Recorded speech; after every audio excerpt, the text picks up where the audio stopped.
আসসালামু আলাইকুম। আমি একজন প্রবাসী, আমি মালয়েশিয়া প্রবাসী। আর যে ভিডিওটা আপনারা দেখছেন এটা মনে হয় সম্ভবত মেবি ইফতারের কোনো পার্টি হবে, তাও সৌদি আরব। সো দেখা যায় সৌদি আরবের মতো কিংবা দুবাই হতে পারে। সো দুইটার থেকে যে কোনো একটা হতে পারে। আমরা বাঙালি কি জানেন, জায়গায় অজায়গায় কিন্তু আমরা ঘটনা ঘটাই দিই। আমাদের বাঙালিদের কেন ভাই মানুষের পছন্দ করে না, বা বাহিরের রাষ্ট্রের মানুষের কেন পছন্দ করে না সেটা জানেন? আমাদের পার্সোনালিটি। আমরা জায়গায় সেই জায়গায়, আমরা জায়গায় বে জায়গায় আমরা এটা পটি করে দিই, বুঝতে পারছেন? একটা ইফতারের পার্টি, অতগুলা মানুষ, এটা নিয়ে আমার কথা বলার কোনো ইচ্ছা ছিল না। বা বলতে পারেন যে আপনার কি হয়েছে বা আপনার কি সমস্যা।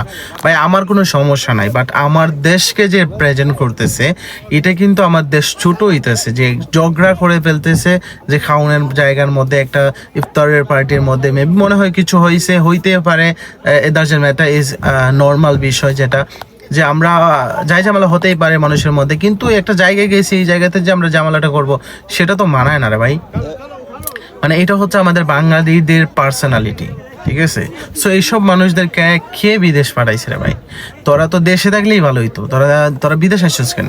দেশেই তো তোরা ঝগড়া বগড়া করতে ঠিক হইতো। বা গাইস বলবো কি, মানে এইসব দেখতে দেখতে না ভালো লাগে না, এই জন্যই আজকে ভিডিওটা করলাম।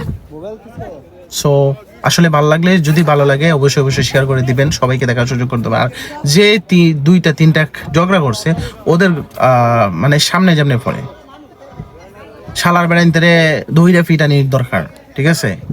সো ভালো থাকবেন, সুস্থ থাকবেন। আসসালামু আলাইকুম।